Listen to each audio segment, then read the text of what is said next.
ನೂರೊಂದು ನೆನಪು ಎದೆಯಾಳದಿಂದ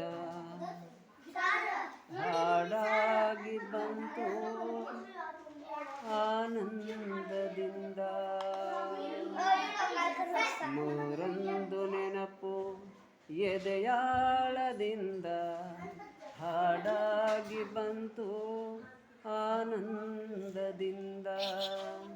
ಸಿಂಧೂರ ಬಿಂದು ನಗಲಮ್ಮ ಎಂದು ಎಂದೆಂದು ಇರಲಮ್ಮ ಈ ದಿವ್ಯ ಬಂದ.